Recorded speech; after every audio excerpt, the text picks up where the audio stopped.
All right. Thank you everyone for coming today and being part of the group with our first program here. We are going to be having some more events in the next couple of months. So on July 27th, we're going to be having a security awareness training.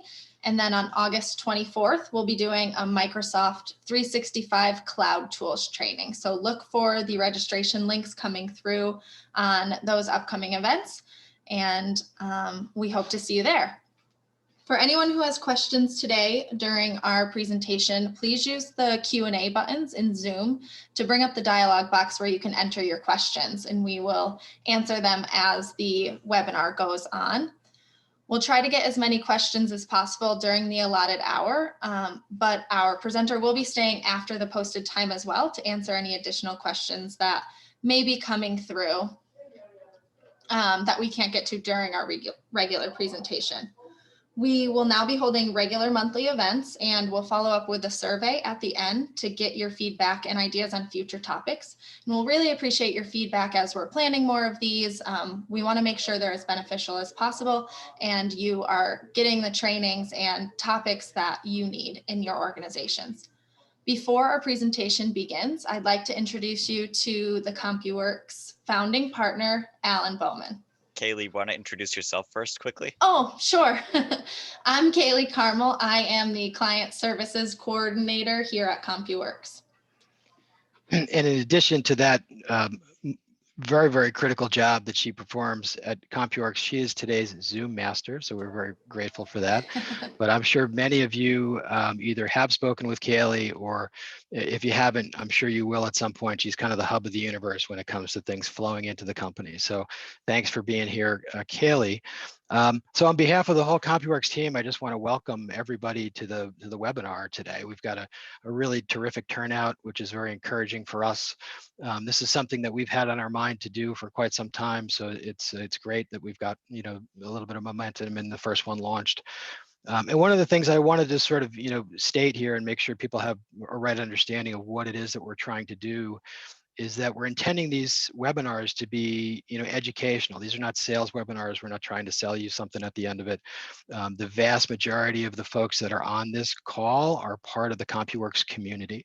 So lots and lots of clients are here. We've got, partners on the call. We've got CompuWorks staff members. So it's really, these webinars are going to be targeted to that audience, people that we know and want to engage with in a way that maybe we haven't in the past. So just to echo what Kaylee has said, we're absolutely looking for feedback on what kind of topics those would be. We've got the next couple months, kind of sketched out. After that, it's a bit of a blank slate.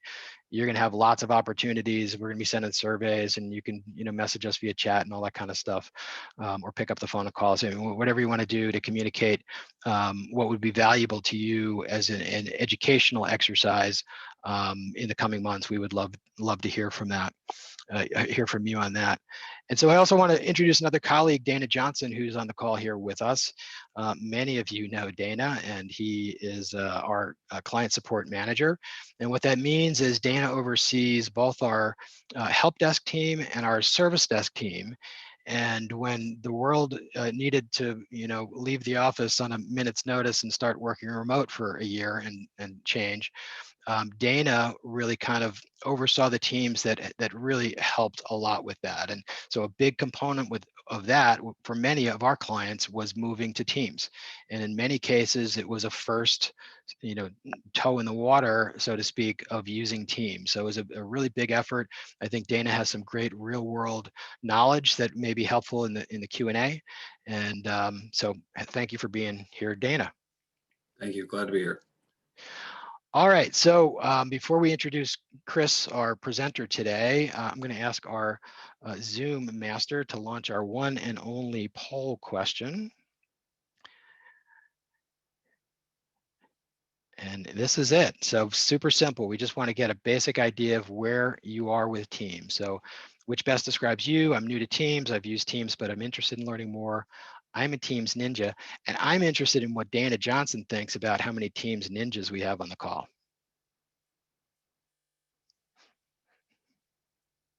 I think we've stumped him.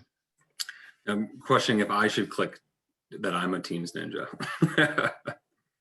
I will be curious to see the results on that too, to be honest. Getting All right. closer. There's Getting about close. 92% who have voted, so I'll give it another couple seconds. Well, I'm betting less than 5 teams ninjas. So I'm going to share now. Looks like a lot less than 5. Yeah. Wow. Wow. We have maybe like 1 team's ninja. That was me. I apologize for Yeah. throwing off your numbers. Yeah. So, and that, what a perfect segue that is, because yes, we do have a Teams Ninja on the call. His name is Christopher Stone, and he is our special guest speaker today. And so I'm really happy to introduce Chris and have him here with us. Chris holds a Bachelor of Commerce degree, has been teaching and consulting on Microsoft SharePoint since 2007. SharePoint and Teams are really kind of very closely tied to each other. And he uses everyday language and examples to teach the skills you need, and focuses on using technology to refine business processes and improve productivity, which I think is why we are all here today. So Chris, thanks for being here. Thank you very much for bringing me in today, Alan. I'm glad I'm able to share my information, my knowledge, my ninja-ness with our clients here today. It's something that I've really been working on, and obviously the last year has been massive around this transformation, and so always glad to help out and improve things. So thank you guys, everybody, for joining today. We are here to do Microsoft Teams 101. Now, I'm even though I do have a business degree, I failed the PowerPoint component of all of that coursing. So I don't like using PowerPoint. I'm going to spend most of my day today, or most of the hour that we have here, actually in the application that we're talking about, because I find that is going to give us the best learning around how this all works. Some of you, obviously about 50% of you are new, about 50% have been using it already, maybe a little bit, and maybe want to pick up some tips and or tricks. Now, an hour is not enough to teach you everything about Teams, of course, but I'm going to go through and explain some key pieces and maybe show you a couple of things, especially a couple of things that people don't usually intuitively find by themselves in Teams, because they're maybe not so obvious, and those will be mostly beneficial to the people that have used it a bit but want to go there. So to start with today, I want to talk about what Teams is. And this is an interesting question, because it really speaks to why this program exists, what is it for, and how can it be beneficial to your organization. And you've probably seen some of this. The tool is really based on 2 major components. It's a communications tool and it's a collaborations tool. And Teams was actually kind of brought in by Microsoft to solve a very specific situation. For some of you, you might have experienced some alternate pieces of software very similar to Teams, especially elsewhere. Teams is Microsoft's direct response to another piece of software called Slack. If you had a chance to use Slack somewhere else, very familiar if you've moved over to Teams as well. But the problem that it solved is a communications issue. And this is where it really kind of builds its foundation out of to make it useful for you. And the communications issue that Teams really addresses is the communication that occurs from multiple people to multiple people.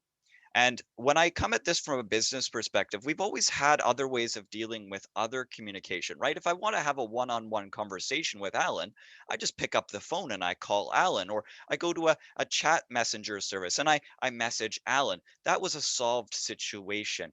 If I wanted to broadcast information from one person, myself, to a larger group of people, I could, I could send a group email, a bulk email out to people, or I could create a web page that I could distribute information out to a larger group, an intranet or something similar. We had that problem solved. but we didn't really have a good way of allowing multiple people, often within an organization, talk to multiple other people within the organization without it turning into an absolute mess. I'm sure you guys have all seen this before. You know, somebody sends out that group email and everybody starts hitting reply all, and it turns into this completely useless mess where nobody can figure out what's going on.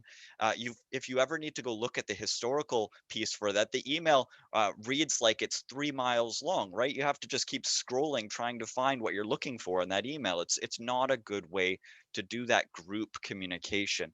And so Slack came along. They did a really good job at solving this group communication problem. And Microsoft embedded a bunch of products together and rolled out Teams to address that same issue. Now, if you're brand new to Teams, that's great.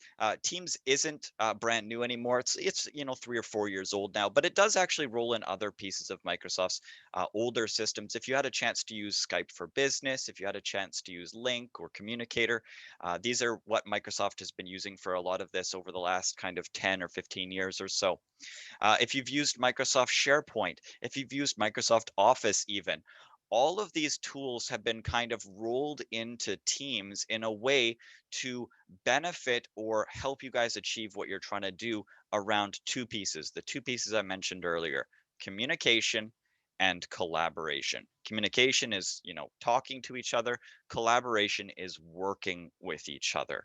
And those are the two pieces I really want to kind of quickly cover today as we go through our session. And just kind of give you some learning on this stuff, because again, some of it's not super obvious. So I want to show you what that looks like. I have Teams open right now on my computer. This is the desktop application for Teams that I've got right here. This desktop application is available on Windows. It's available on Mac. You can use it on either just by installing it. Most of the time, you'll access that initially by logging into the web interface for it. So if I were to pull up a browser window here and go to, oh, that went to the wrong screen here. Where did that run off to? Oh, there it goes. Okay. And I go to office.com and I can sign in with my credentials. This is just a demonstration account that I've got going on here. So ignore the name. It doesn't really matter too much. But if I log into office.com, this is how we log into our Office 365 logins, if we have Office 365 logins. But once we get here, on the left-hand side, we have a Teams icon over here. And this is the web interface for Microsoft Teams. So I can actually have almost all of the functionality of the desktop application, if I want, accessible in my browser here. It did not like the fact that I pulled this up in a private browsing window. So let me pull that up in a non-private browsing window here super quick. Office.com. There we go. Probably already logged in. Nope, logged into the wrong account on that one here. Sign out. Office.com. Sign into a different account. Christopher. I'm a person, I swear.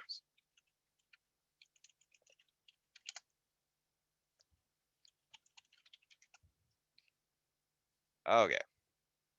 And here is Teams in the web interface. And it looks just like the Teams on the desktop. Once it finishes loading here, I have access to kind of all of the same buttons that I have in my desktop interface right here. There are a couple of features that the web interface doesn't support, but the nice thing about having the web interface is that it doesn't really matter where you are or what device you're on.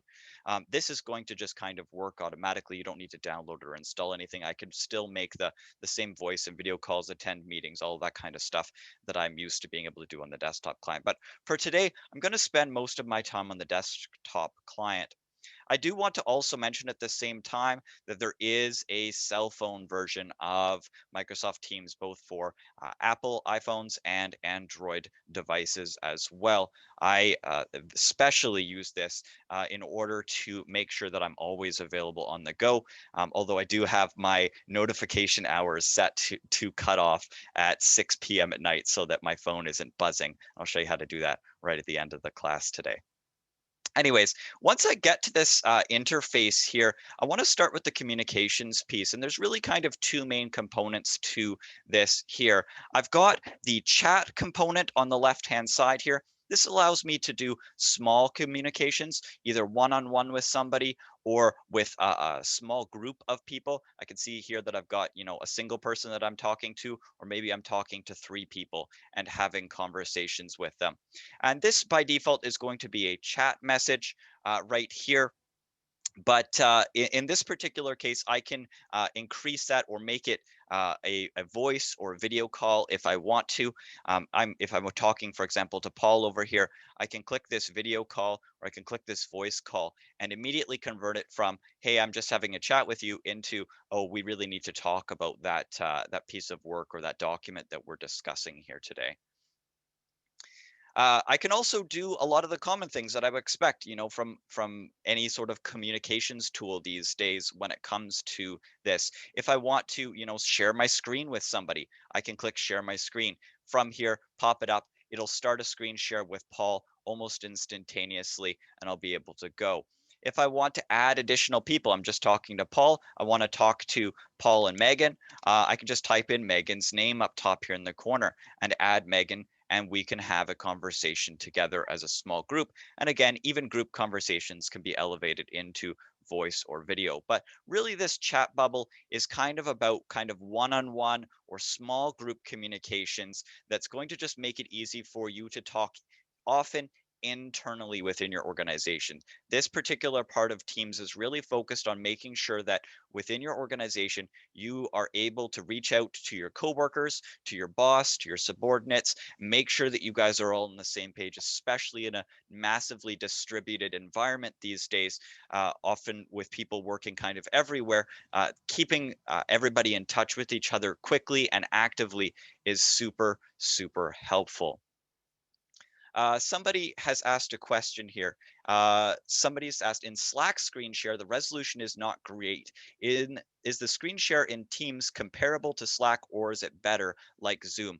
It's going to be full resolution. So if you have a 1080p HD screen, it will share the full 1080p. If you are running a 4K screen, it will downgrade it to 1080p, but that's still going to be sharp enough to read any sort of text. Microsoft obviously does not cut any corners when it comes to making sure that businesses are able to do their work properly around that kind of stuff. The other piece of the chat bubble here that I really like to mention, and this is something that some people kind of figure out by themselves, and sometimes it's maybe not consciously that they've figured this out, is that next to everybody's name, there's a little bubble icon here. So I've got, Eric here, and Eric's got this little green bubble with it's actually a check mark. It's really small on my screen here. I apologize, but it's a little green bubble with a check mark in it. And this bubble is telling me the availability of each person that I might want to reach out to in essentially real time. This is something that could be massively useful. It's not something that we had available to us with phones or other tools. If I see here, for example, Paul's is gray. If I hover over it, it's telling me that he's offline right now. So I know that if I message Paul right now, I'm not likely going to get a response from him. But if I reach out to Eric, there's a good chance that Eric's going to respond. These bubbles will change automatically based on a number of factors.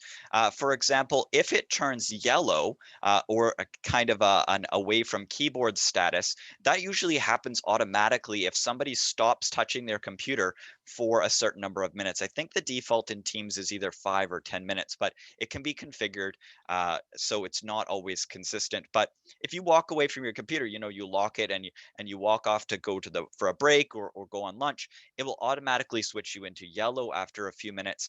And other people will be able to see that you're not actively at your computer. The moment you come back and reactivate your computer, it'll automatically switch you back to green. the other nice thing with the yellow bubble is that if you have gone away, it'll tell you the other person how long you've been away for. So if you go yellow and go on lunch, and they hover over you, they'll say he's been gone for 20 minutes, or she's been gone for 40 minutes. And you can again use this to judge whether or not that person is likely to be back soon, right? If it's 12:40, they've been gone for 40 minutes, there's a good chance they're going to be back in 20 minutes. You'll be able to reach out to them. And this is just a way to kind of streamline that communication, right? Know if the person is at the other end before you reach out to them, so that you have a better idea of what's about to happen. From here, though, it expands further. These they're called presence indicators, are actually connected to your Outlook calendar as well. So if you go into a meeting, or if you go into a call in Teams, they're going to turn, for example, red as busy, and people will be able to see you're in a call or you're booked into a meeting. And so they will automatically change and just really let people know exactly what's going on. Another nice little tidbit: if you ever share your screen with somebody, it'll automatically put you into a do not disturb, so that notifications will stop popping up, so you don't get that accidental message about doing things with your friends after work that wasn't really meant to go in front of your boss during the presentation you're giving. You can always control your presence indicator manually by clicking your initials in the top top right hand corner here, and clicking on the available status here. It'll pop out a tray of all of the options that you have available. So you can be available or busy or do not disturb, be right back. You can appear away. Maybe you want to get some focused work done. You can just set this manually and let people know, hey, I'm not available right now. There's also, this is my preferred one for working at night, an appear offline, so that I can hide that I'm not actually there when I'm actually, working still in Teams. There's also a duration, so you can, say, I want to be, busy for the rest of today or for the next couple of hours, and then it will kind of flip back afterwards. So use those presence indicators. They're very helpful for understanding and avoiding those situations where you're calling somebody and they're just not answering, and then you have to leave a message. This is going to really let you kind of make sure that you're reaching out to people when they're likely to be able to respond. You're going to get the best response, or you'll be able to get the right expectation for yourself around the response for them as well. One piece that kind of rolls into that nicely is there's also a notifications feature around people here in chat that not everybody uses, because most people don't know about it. But let's say that you have a boss, your boss is very busy, you need to reach out to your boss when he next pops up as available. You can right click on somebody's name, and there's an option in here. Oh, this is an external person. Let me do this on an internal person. There we go. Paul Holmes, called Notify When Available. So you right click on somebody's name, you select Notify When Available, and the next time that person's available, it's going to pop up a little box in the bottom corner here. It's going to say Paul Holmes is now available. It'll also pop up if Paul goes offline, although he's offline right now. So in this particular case, it'll pop up the next time he goes available. It's just a great way. I see a lot of people doing this for their bosses or important people they need to reach out to, that they want to have a real-time communication with, but they don't want to interrupt them because they could be in a meeting right now, things like that. If you want that to stop, you can always again right click on them and disable notifications for that person. So pick and choose who you want, but it's a super useful way to know what's going on around presences and around the people that you need to have communications with.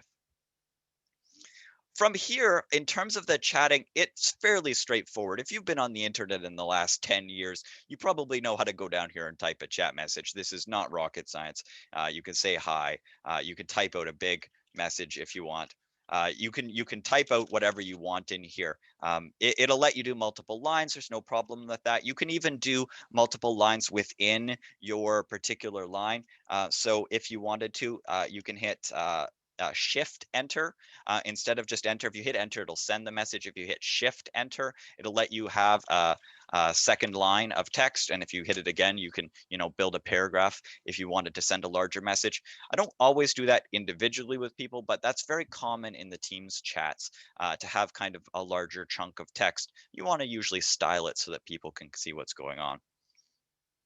Along with that, we have a ton of options along the bottom here that are particularly useful depending on the situation. We've got things like formatting, obviously our basic ability to do, bold and italics and highlight things and change the font size. And if I want to center or make a bulleted list, I've got all those things here. You guys should be able to figure that out by yourselves though, so I'm not going to spend any time talking about that today. There is also a delivery options. This is a way to kind of emphasize your message. This is kind of like that, the little asterisk flag that you see in Outlook sometimes. You can set things as important. There's also an urgent one. And if you read the actual notification on it, it says recipient is notified every 2 minutes for 20 minutes. That means it's going to keep popping up on their screen every 2 minutes for the next 20 minutes. 10 times it'll pop up for them. I've personally never used it, but I can see situations where it might be really important to get a hold of somebody really fast. I would not use this on a recommended basis. Your boss or whoever you're trying to get a hold of is probably going to hate you very quickly if you do it a little too much. So maybe save it for the really important things. We can also, as part of our conversations, work with files or attach files to things. So there's an attachment button here. The files themselves get stored in OneDrive, which is part of the Teams slash Office 365 experience. If you upload them from your computer, or you can actually grab something that you've previously uploaded into OneDrive if there's something you already got there that you want to share. The nice thing about this is that it keeps it in context, and if you want to work together with Paul on a document and you attach it, you guys can actually work together on the document at the same time if you need to. Then we got some fun things in here. We've got the emojis. They actually just expanded this. If you haven't checked it lately, they went from about 60 of these to 860 of these about a month and a half ago.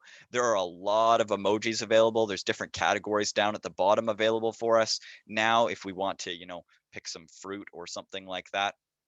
And another nice thing that they've added is that by default, all of the kind of the people-ish icons, including things like our hand options, are the Simpsons yellow, as I call it by default. But anything with this little gray dot on it, if you ever right-click on it, will actually let you choose your skin tone if you prefer to match it to your particular skin tone.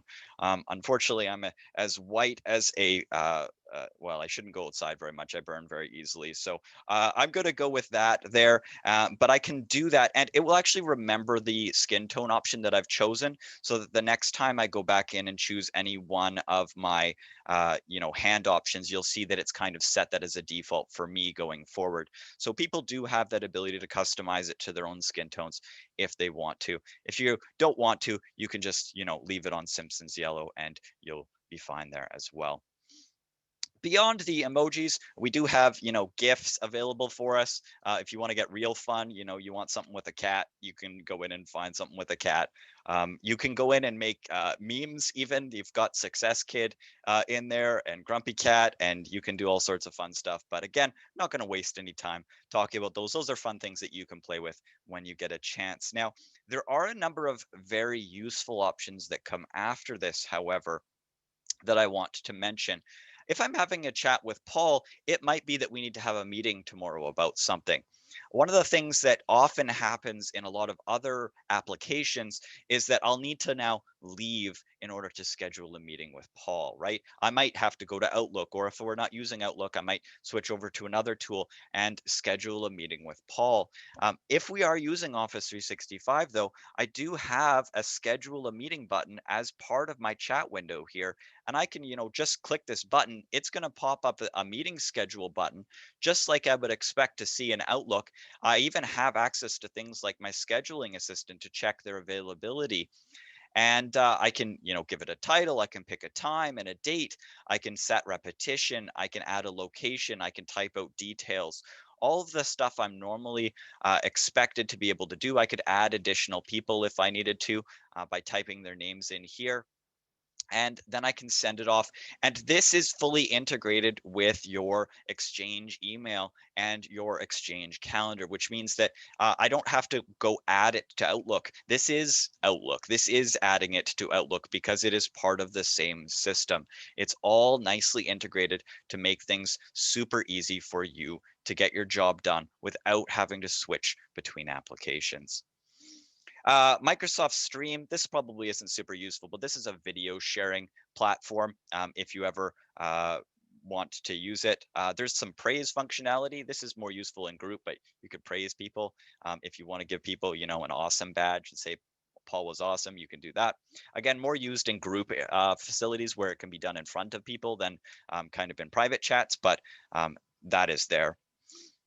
Here's a new feature that even those of you that have been using Teams for a while have probably not yet played with, that I really like to mention because it's super simple, but it's also super, super useful. And it's the approvals functionality. This exists both in private chats as well as in Teams. But if I click this approvals button, it's actually going to open up an approvals window here that will let me send an approval request, in this case, to Paul probably, because I'll just type in Paul's name here. And I could say, Paul, I need to, can I go ahead with the purchase for the documents? I don't know, whatever. You can type in a name, you can add some details, you can add attachments to your requests, maybe the document that you're looking for approval for, or maybe there's a supporting invoice or a purchase order or something going on with this. And then I could just send this out. And what it looks like, I've actually got one that I sent out the other day, because sometimes the first time it's a little slow. I did this one in the Teams channel here, but it will actually add to the chat an approval request. And this one's already been approved, but normally it will go in there with a pending status. Paul is going to get an activity notification on his screen. He'll be notified that he needs to kind of deal with it, and he'll be able to go in and either approve or reject it. It will show as approved or rejected based on whatever he chooses. You can always go back and look at the details at any point in time to see, this one had an Excel document attached to it. I requested it. In this case, I sent it to myself for approval, but I approved it as well. And you can actually attach in Teams on the left-hand side here. Normally this hides in the ellipsis, but I've actually pinned it over here. An approval section where I can go back and review all of the approvals I've either sent or received, and what their status was, when they occurred, who they were with, all of that kind of stuff in one place.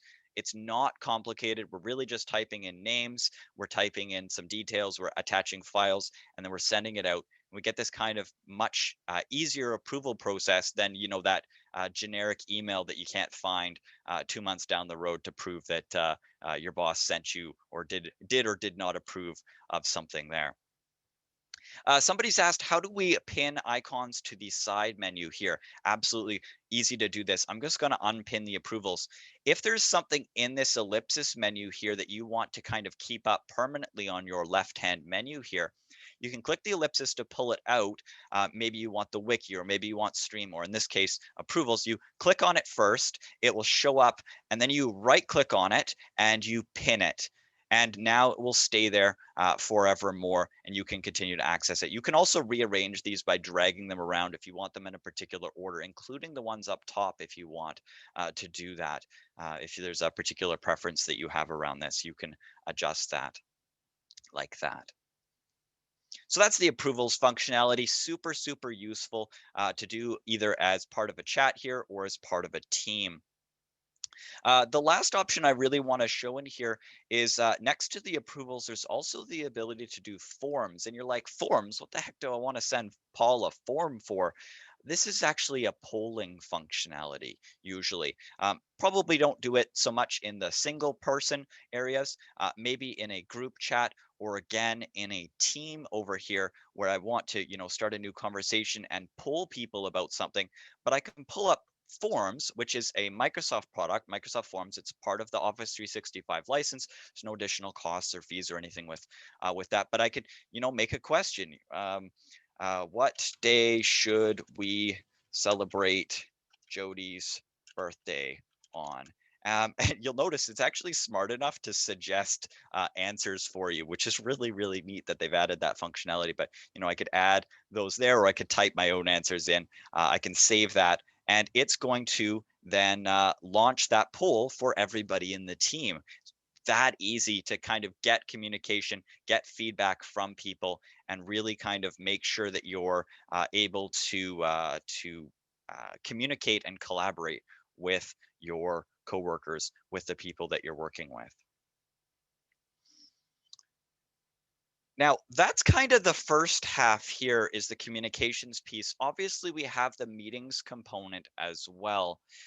When I'm chatting, I can bring things up into a meeting, voice or video. It's going to feel fairly normal. If you're used to any sort of system at this point, there's not really that much exciting there. We can also do that for teams, though. If I've got a team here with, 10 people on it, my service desk or my sales group or something like that, I could actually meet with the team kind of right away. It'll ring on everybody's devices that's in this particular channel in this particular case. So this is the training demonstration team that I have set up. This is the general channel for the training demonstration team.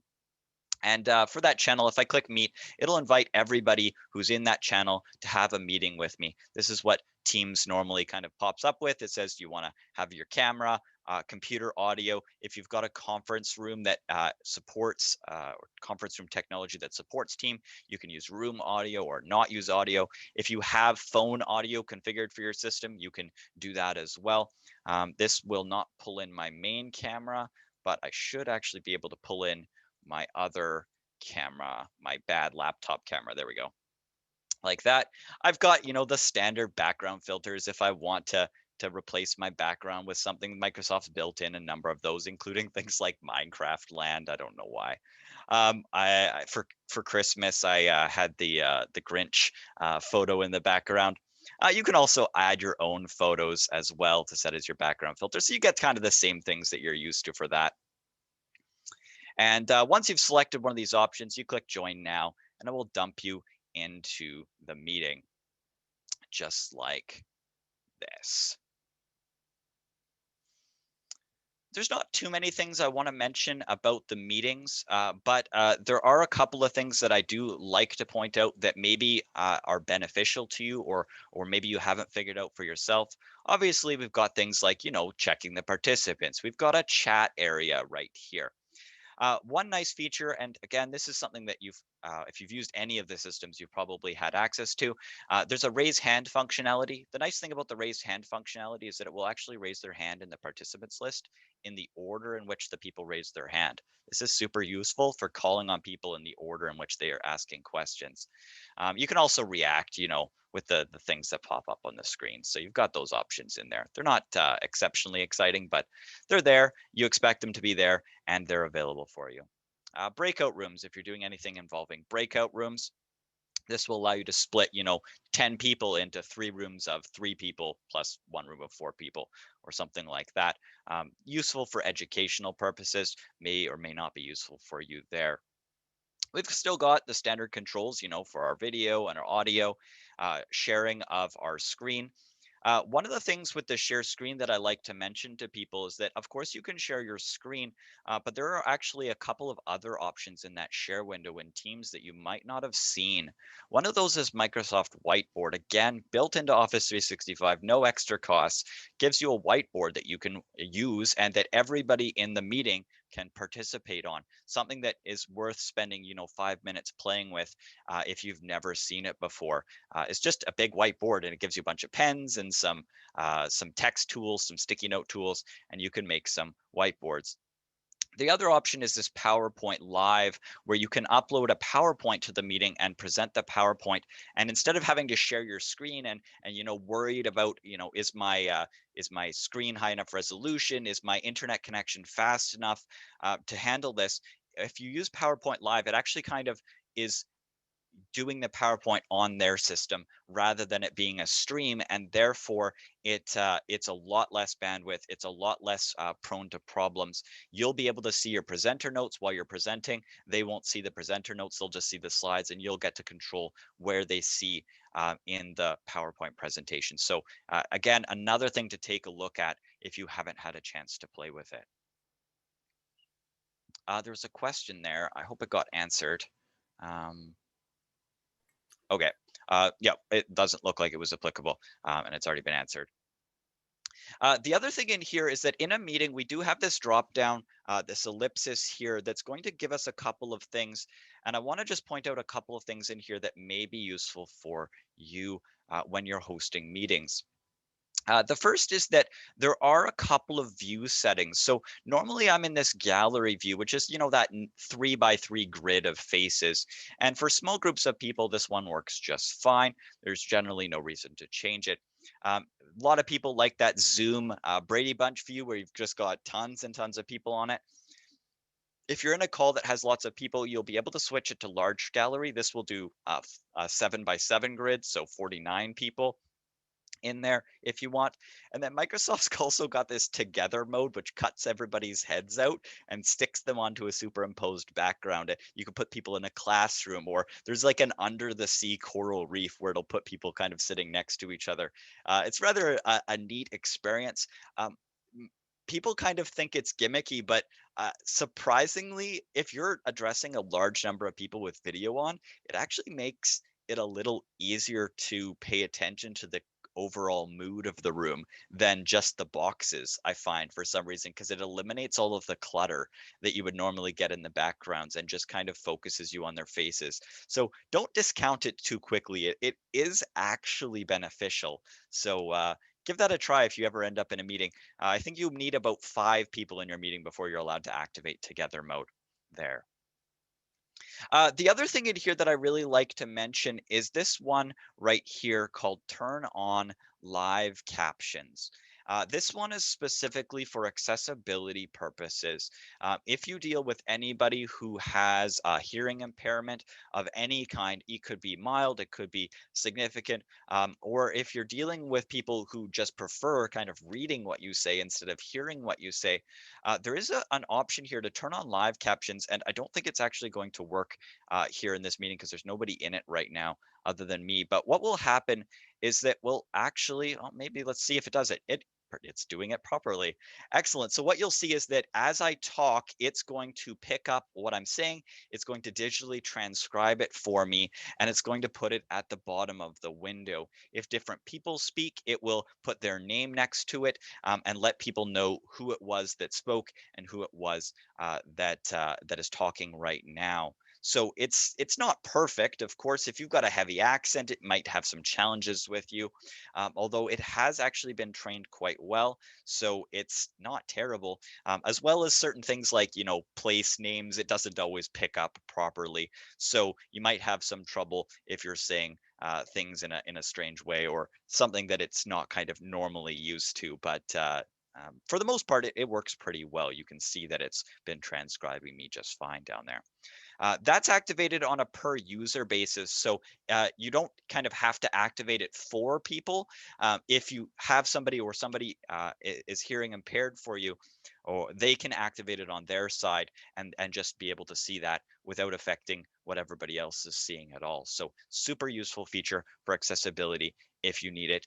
I've actually found this useful as an educator a number of times. People have taken my classes and maybe they've got a minor hearing impairment and they can kind of pay attention, but it would be more helpful for them to be able to see what's going on. They can just flip it on. It's one of the first things I tell people in teams how to do when I'm working with teams. So that's the meeting stuff. There's some other stuff in here, but I'm not going to worry too much about it today. For this, I want to spend a couple of minutes talking about the collaboration components in Teams before we wrap up the session for today. And this is going to address a question that I had earlier about uploading files and working with files, especially from emails. And so I want to kind of bring that on and talk about that before we get to the question period here. And then we'll address more questions as well during that. But here's my team section. I've got my teams here. I've got a team that I've got going on. I've got, in this case, a general channel. You always have a general channel in every team. There's always at least a general channel. Within each team that you have, you can also add additional channels. It's very simple. I can just click add channel and give it a name. To check what type of team I want, and then I can click add and it will add another channel. These really just break down different kind of conversations and pieces that we're having around things, right? If I've got a team for my sales department at my organization, I might have channels for each of the regions that we sell to, for example, so that the conversations we're having about one particular region, aren't really cluttering up the conversations we're having about a different region that maybe has a different strategy or something going on. Or if I've got an IT department, maybe I've got a channel for my I don't know, my network team and a channel for my customer support team or my customer service desk team or something like that.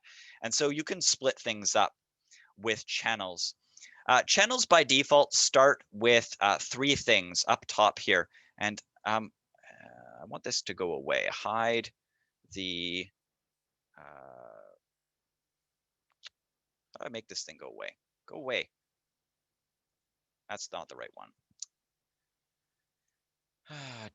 There we go, that one.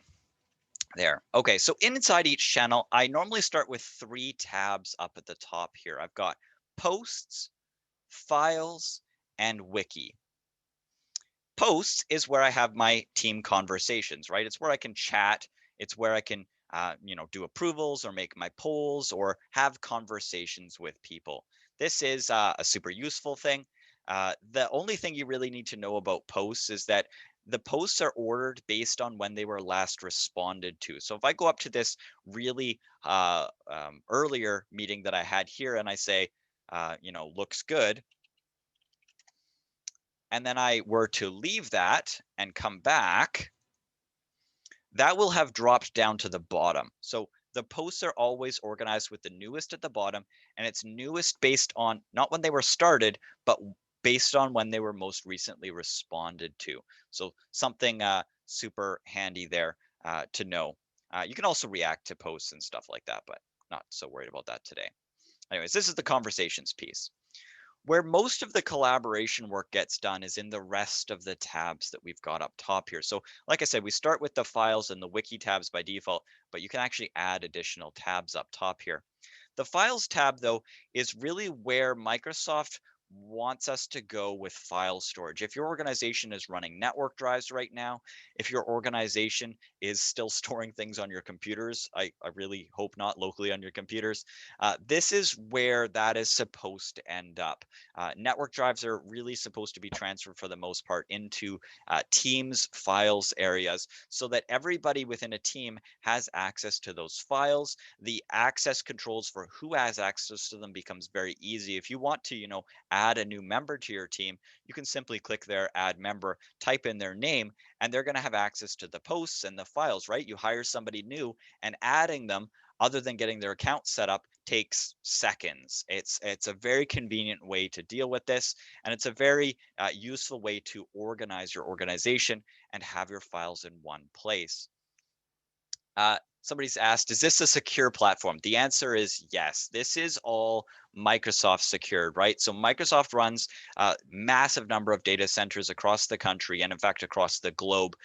They have IT support staff 24/7 sitting there watching things. You'll actually hear in the news once in a while about Microsoft catching attacks on organizations and being able to deflect those attacks before they actually breach systems, because they have an entire team dedicated to making sure this is secured for you. Obviously, you still have to be in charge of your own password systems, right? If you have an employee and they've got access to a lot of stuff and they leak their password or they do something malicious, that necessarily can't be controlled. But in terms of, a hacker trying to get in and do something nefarious, all of the normal pieces are in place to prevent that. And Teams and Office 365 does support things like multi-factor authentication, where you get that extra code on your phone or a pop-up on your phone that you have to prove when you're logging in. All of that is supported if you want to turn it on for extra security.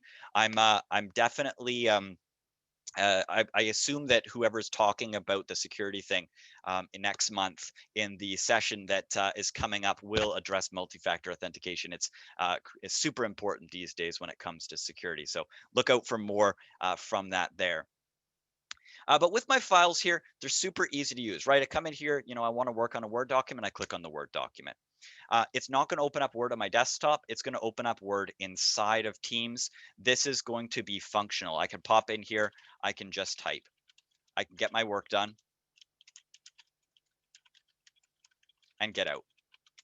Once I'm done, I click close. I don't even need to save it. It's already taken care of for me already in the background.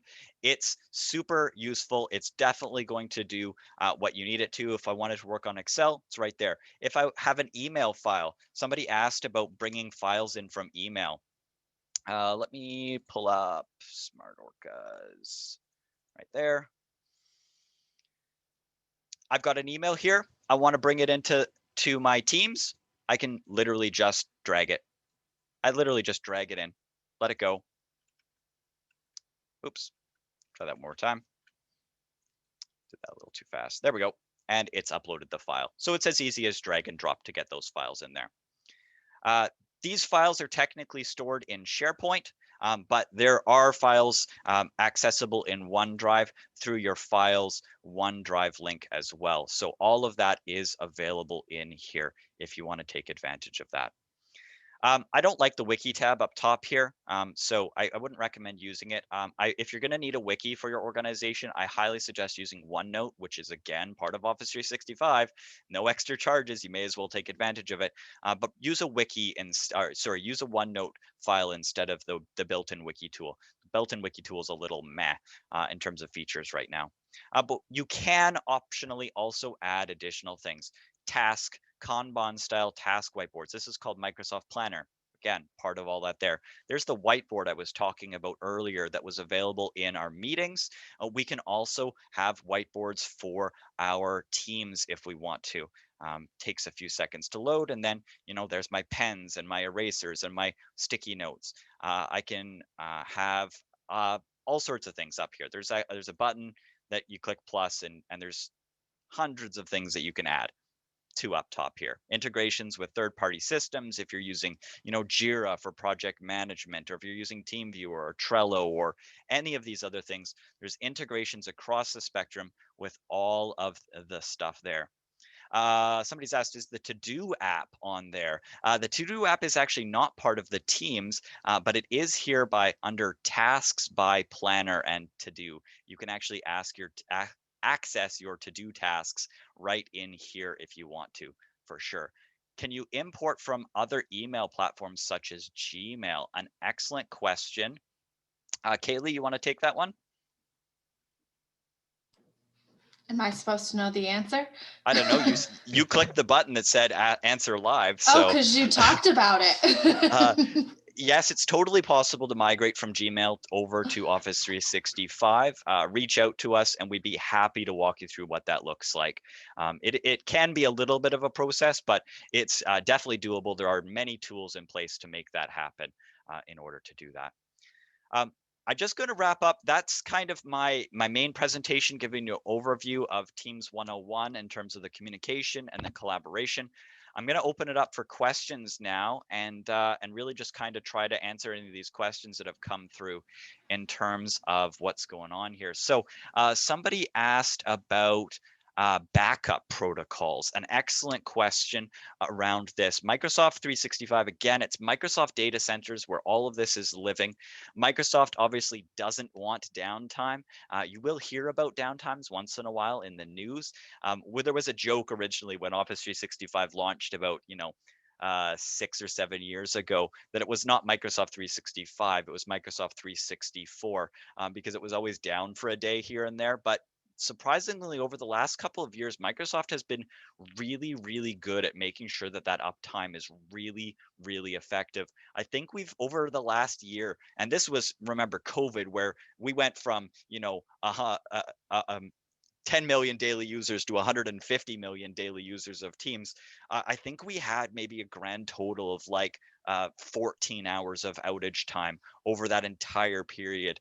And a lot of that was actually in the middle of the night. So it didn't actually impact people in the US. So a very good job from Microsoft on keeping that up to date. In terms of redundancy, your data is actually stored in multiple data centers across the country. So, if one gets hit by an asteroid or, blacks out because Texas's power grid fails or something like that, it's just going to instantly fail over to another data center. You won't lose anything, and it will continue going on just the way it appeared before, maybe, you know, half a millisecond slower. So tons of stuff with that. If you need more information about that, again, reach out to us. We'll be happy to cover more information about that as well. And Chris, just to sort of jump in there can be some really good reasons to run an Office 365 backup if the retention policies aren't really adequate for you. There are third-party products that will retain that information for longer periods of time. So even if Microsoft doesn't go down, there's still some good reasons to want to back it up. Yeah, absolutely. And again, give us a call. We're happy to talk to you about that. Jill has asked, how do I attach a file in Teams to an email in Outlook? Excellent question. It's actually built into Outlook these days. If I send an email and I click attach file, down at the bottom, I'll have this section called Browse Web Locations, and mine is attached to a college because they're another one of our clients here right now that I've been working with lately. So my computer's kind of signed in to deal with them. That's why they keep popping up. But if I do that, I can see the teams that I have access to, and I can access the Teams channels that I have access to and access those files in order to do that straight from Outlook. I do not need to, you know, download a copy to my desktop to attach it or anything like that. I will have that ability there. There's also another option that will allow you to sync the files from your cloud down onto your computer. You can also then attach them that way by browsing your computer and accessing those synced files, which in this case, I've got the legislature of BC right there synced right now for some reason, and you can access those files that way as well. So there's multiple ways that you can access that content if you want to attach them to your emails, but you don't need to leave Outlook. It's just going to work super well. Linda asked, because I teased it at the beginning, how do you shut off notifications on your phone after a certain time? This is an important one. If you start question. if you start the Teams application on your phone, in the top left-hand corner, there's your initials. And this doesn't matter if it's Android or iPhone. If you click on your little initials bubble up in the top left-hand corner, there's a button 3 down on the menu that says notifications. If you click notifications, it'll take you into the notifications screen for the Teams application on your phone. And there's a section called block notifications. And in there, there's 2 really important features I like to play with. There's the quiet time hours, which you can set based on days or times or both. And I have mine set, you know, 6 o'clock, I stop getting anything bouncing on my phone, even if people are trying to get a hold of me.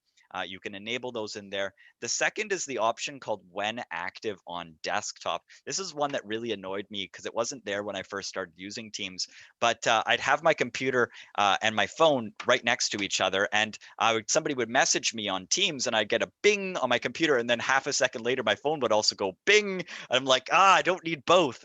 If you activate the when active on desktop on your phone, it will know when you're on your computer based on your status, based on your presence, and then it will mute your phone while it knows that you're active on your computer. But if you walk away from your computer, it will know that you've done that, and then you'll be able to start getting notifications on your phone instead while you're, you know, on your lunch break. So there we go. That's how you do that.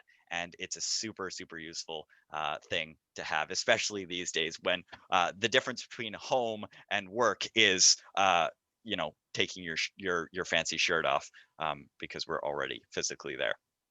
Anyways, were there any other questions that we had here unanswered? Chris, one of the questions that we get from time to time, you know, people just want to create a Teams meeting just the way they would create an Outlook meeting. I know this is really an Outlook session, but is that something you can talk about a little bit, how to do that? Yeah, absolutely. I mean, again, it really is no different. If I head over to Outlook here, for example, I head to my calendar, you know, I want to book something on Thursday here. I can highlight this. There's a button up on the top by default. If you're using Office 365, new Teams meeting, you can click it. It'll pop up a Teams meeting invitation right there for you. There's not really any confusion around that. If you forget to click that button and you know, just start up a normal meeting and you're like, oh, crikey, I meant to make that a Teams meeting, there's a Teams meeting button right there. You can click it. It will turn the Teams meeting functionality on from that. If you're in Teams when you want to do this, you can also pop over to your calendar in Teams and do it straight from here. I pick a particular time. I can start a Teams meeting right from there as well, or schedule a Teams meeting right from there as well. So lots of options to make that as easy as possible for you to do. And we've got a couple questions about accessing the recording after the webinar. Yes, we will be making this available and giving you, I think, probably a link to be able to see it. Yeah. Benjamin, what's the best way to migrate a largest library of docs to SharePoint? The best way is to reach out to us. There are tools for this that help significantly with the process. Sometimes it doesn't require it, but it'll depend on the amount of data that you're moving. If you're just, moving, like, I don't know, 1,000 files or something, and they're 500 megabytes in total, you're probably easy enough to do that as a drag and drop operation. But if you need to move gigabytes of files, you probably want to reach out to us to make sure that we can walk you through that process, so that we make sure that it is the smoothest for you. There we go. So Chris, I'm thinking maybe we're at the bottom of the hour here, end of our scheduled time. We're getting more questions kind of flowing in, but maybe we want to just wrap up. We just have one last slide, I think, with some contact information. If people want, some more advice on Teams, really, you could reach out to your account manager if you know who that is. If you don't know who that is, you can reach out to me. This is my email address, or you can call me. I will connect you with the right person. And if you want to take us up on this, I would encourage you to do so. And I know here it says first 5 people. We might even do 6, or we might even do anybody who calls. So feel free to call. You guys are all clients. We're here to help you. So just reach out. I'm just going to keep addressing questions here if people want to stick around. But thank you all for joining us today. Much appreciated that you were here. Hopefully you learned something useful that you can take back and use immediately. Hopefully, for those of you that are already using it, for those of you that aren't using it yet, yeah, give us a call. We'll help you. Questions. So Alyssa's asked, is there a limit to how many Teams meetings can go on at the same time within an organization? The answer is no. You can have as many Teams meetings going on at the same time as you want to. No problem at all. Gail, is there any way to have a group calendar that everybody can input their meeting vacations into? Yes, absolutely. There are ways to do this. There are actually a number of ways to do this depending on the particular goal around how this works. Give us a call. We'll be happy to work with you to find the best of the options to solve that particular problem if you want. Mike, creating a team. This is going to depend upon your particular organization's settings around Office 365. A lot of organizations actually restrict or remove your ability to create teams depending on who you are or what your role is in the organization. If it's completely open, creating a team is as easy as going to Teams, and then there's a join or create a team button down at the bottom that you can click, and then you can click create team. And then you can either create it from an existing one or from a project or whatever, but it really just walks you through kind of, is it private or public? You give it a name, you give it a description, you add people to it, and you're good to go. It's not a particularly complicated process. If you're even slightly technical, it shouldn't be a problem for you at all. If it is locked down for your organization, you'll generally just reach out to whoever's in charge of that and say, hey, I need a team. It takes them, 30 seconds to a minute to create the team. It's mostly just about getting the information on who's supposed to be in there. That takes longer than the actual creation. And Mike, just to sort of build on that a little bit, one of the things that is true, as Chris just mentioned, is adding a team is technically, easy and quick. And so what tends to happen is you get what's called team sprawl, which means that there's lots of teams, there's lots of overlap between teams, there's confusion about which team is which. So, just like in setting up your directory structures on your P drive in sort of the old way, you really want to think about which teams you really need, and then which channels beneath those teams make the most sense. And so I think as a first step, mapping that out, and you don't have to get it to the finish line, but mapping that out before you start creating teams, who's going to be in the team, what's the purpose of the team, what files are going to be there, what kind of discussions will happen. I think that's all good sort of proper planning that should go into this before you just start creating teams. Which is why most organizations have disabled the team creation. So good, yes, excellent, Alan, explanation of what's going on there. Melissa says, do you have to have Office 365 in order to use Teams? So the answer to that question, from a business perspective is yes, you have to have Office 365 licensing. You don't necessarily have to have the desktop Microsoft Office licensing, but you do have to have some sort of Microsoft 365 licensing in order to do it for business purposes. If you want to use Teams for personal use, for your family or for something like that, that is currently free. You could just go to Microsoft's website and sign up with a personal account, and have a Teams meeting with your family for July 4th. Why not? If you want to do that virtually in Teams, you can technically do that. That's fully supported. So You can also, I think it's important to note, invite people who do not have Teams to a Teams meeting, similar, yes, to Zoom or other various platforms. yeah, the attendees to meetings do not require that. In fact, you can actually invite people into the Teams themselves to collaborate on your files from external organizations if you want to work with, a vendor or a consultant or something like that.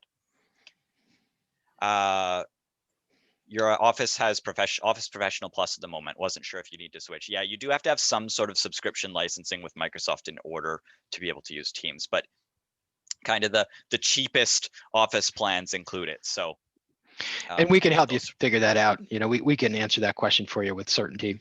Just reach out.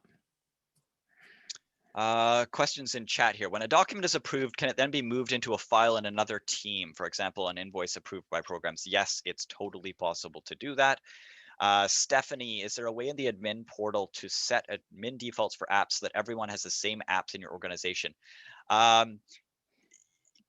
If you mean the pieces that are along the top here, the answer is you can't kind of force it, but you can create templates that people can create teams from that have them all pre-set up so that all of the teams that get created have those from then on. So yes, in a way, it's possible to do that. If you mean something else, you'll have to let me know.